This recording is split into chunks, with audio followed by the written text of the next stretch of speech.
Salut les gones, salut les Fenod, j'espère que vous allez bien. Du coup, on va parler du match de jeudi pour faire le débrief. Ensuite, on parlera de l'adversaire d'aujourd'hui, c'est-à-dire du Havre. Puis voilà, ce sera déjà bien. Donc pour le match de jeudi, tout s'est passé totalement comme prévu. C'est-à-dire que je trouve qu'on a fait un match sans accroc, sans vraiment trop de flops. Je trouve qu'offensivement, on était bon. Défensivement, on a été bon. Je trouve que dans les circuits de balles, ça va beaucoup mieux. On a beaucoup plus de mouvements. On arrive à quand même percuter en attaque, dont on a fait quelques beaux mouvements. Faudra juste faire attention à nos pertes de balles dans l'axe du terrain où je sais qu'on prend des risques et tout ça. Juste faire attention à savoir quand les faire et quand ne pas les faire. Niakate me fait toujours peur, mais bon, ça c'est Niakate, hein. Je trouve que Verreto a fait un bon match. Bon match, ça faisait longtemps que je n'avais pas vu à ce niveau. Après, on va pas se mentir, en face, il y avait des plots. Il y avait des plots, ça pressait pas et on nous laissait jouer à notre rythme. Mais effectivement, déjà qu'on est supérieur à eux, alors effectivement, là, c'était. Ça se voyait. Et encore, on a joué quoi? On a joué. Je trouve on n'a pas élevé notre niveau de manière. On a juste été propre.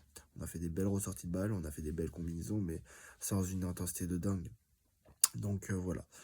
Donc j'ai suivi les conférences de presse de Sahel Koumbedi et Fonseca. J'ai trouvé que c'était deux bonnes conférences de presse. Déjà avec Koumbedi où je trouve que c'est rafraîchissant. Et il a admis que effectivement c'était un peu de sa faute. C'était pas forcément la faute du coach qui était moins bien. Là il se sentait beaucoup mieux. Il a travaillé et du coup ça se voit. Donc c'est plutôt cool, bon état d'esprit. Et Fonseca, il y a eu des questions bateau comme quoi encore sur la tribune si c'était gênant ou pas. Je trouve pas que c'est gênant. De toute façon il va falloir s'habituer. Par contre il va falloir parler d'une phrase qu'il a dit à la fin où il trouve que l'équipe est enfin prête à pouvoir associer Cherki Almada, donc ce qui serait cool. Donc à voir dans quel dispositif ce qui fait. Moi je pense pas, de toute façon il mettra pas Cherki dans l'axe, ce qui est sûr, ou alors il sera mobile. Voilà. Moi, je pense que soit il mettra Tolisso dans l'axe, c'est-à-dire en mock, soit il mettra Almada. Mais l'un des deux, il mettra pas Cherki. Cherki aura un rôle de mobile et ça va jouer avec le mouvement. Et parce que je trouve que Cherki, la casette, contre une équipe le bloc bas, c'est pas déconnant. Par contre, Cherki dans une équipe qui nous presse, tout, il lui faut un attaquant mobile ou propose des appels et tout ça. Et dans ce cas-là, Mikotadze est plus intéressant. Donc moi, par exemple, aujourd'hui, je partirais sur un Lacazette. Je partirais sur un Fofana qui n'a pas joué. Je partirais également sur... moi, je mettrais Cherki Almada. Et Tolisso et Matic au milieu, vu que Matic est rentré. Voilà. Derrière, je resterai avec Tagliafico, Niakate et Mata. Et après, Koumbedi, vu que maintenant Nice a joué jeudi, voilà, et puis Perry dans les cages. Voilà, et pouvoir avoir des jokers tels que Noama rentré, Mikotadze, voilà, qui puissent nous apporter du dynamisme, Tesman enfin, voilà, des deux types de joueurs comme ça, je trouve que c'était plutôt sain. Ah, vous savez pas non plus des foudres de guerre parce que défensivement c'est faible, mais il va falloir être très sérieux, ne pas les sous-estimer et garder notre style de jeu. C'est très important. Voilà, j'ai dit ce qu'il y avait à dire. Ce soir, comment ça s'appelle? Ce soir, il y a Marseille-Paris. Donc, à voir, on espère une défaite des Marseillais. Il y a Lille qui a perdu hier. Voilà, c'est plutôt intéressant. Et Nice qui a fait match nul. Donc, il faut absolument gagner pour pouvoir revenir et colmater. Parce que là, on est sur une bonne phase où on peut se permettre de faire des choses. Donc voilà, on peut arriver à revenir. En plus, après, on a 2 semaines, 2 semaines de vagues à cause des trucs internationaux. D'ailleurs, le fait que Tolisso ou Cherki n'y soient pas, pour moi, je comprends rien face au Didier Deschamps. Je ne comprends jamais rien à ce qu'il fait. Pour moi, il est dépassé. Quand tu vois qu'il met Gendouzi, voilà, ou même, excuse-moi, Kamavinga, tout ça, je comprends, hein. C'est pas que je suis pro-lyonnais et tout ça, mais à un moment, faut être sérieux. Je vois les matchs et je trouve qu'ils font pas forcément une bonne saison. Ceux-là, Rabiot, moi je suis pas contre parce qu'il fait plutôt une bonne saison et voilà. Même si plus haut sur le terrain, bon, c'est son coach qui l'utilise, je le mettrai plus bas. C'est quelqu'un de, pour moi, qui est bon, mais sans plus. Mais Tolisso, il apporte vraiment un truc. Et Cherki, pareil. Je trouve pas qu'on est en milieu offensif, à part Olysée.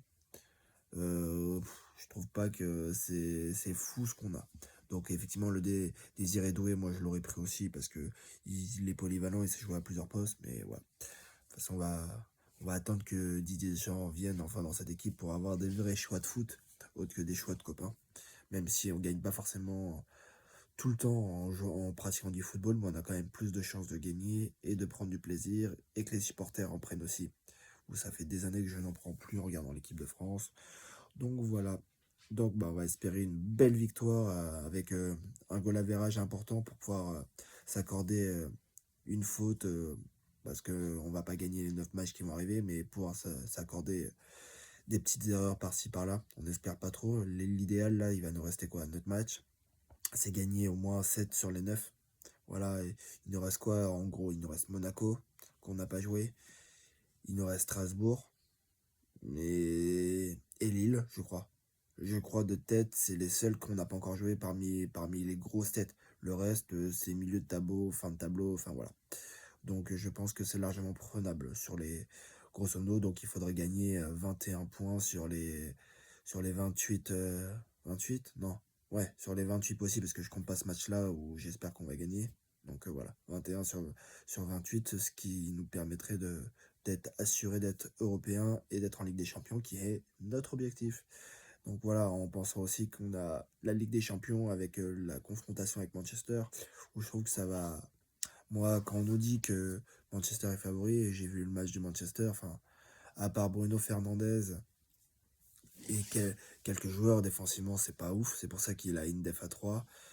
Et même les attaquants, j'ai pas bien peur. Même si notre défense n'est pas assurée de faire n'importe quoi, on a quand même un grand gardien, on a quand même des joueurs un peu techniquement, je trouve, supérieurs à Manchester.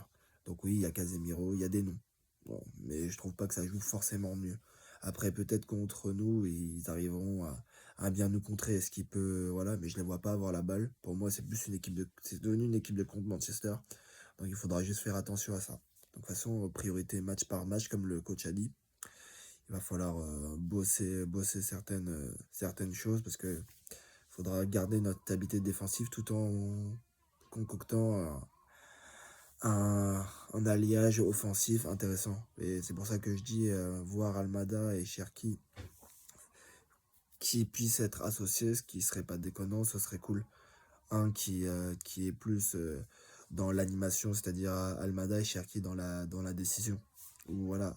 Et tout en gardant notre stabilité défensive et notre pressing qui va être important. D'où Mikotadze qui est important contre les grosses équipes, qui permet d'avoir un volume de course et de ça. Noama pareil.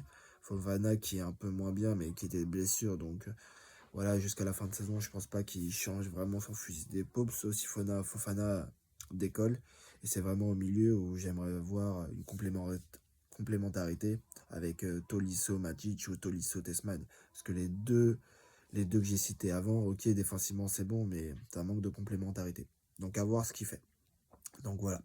Bon, je vous souhaite une bonne journée. On va espérer une victoire à 15 h contre nos chers amis Le Havre qui n'ont pas déposé plainte, posé une réserve, pardon, contre Almada. Donc voilà, enfin des hommes, des vrais. Contrairement à toute la LFP, Magouille et compagnie, Nasser, voilà. Jambière. Bon, donc voilà.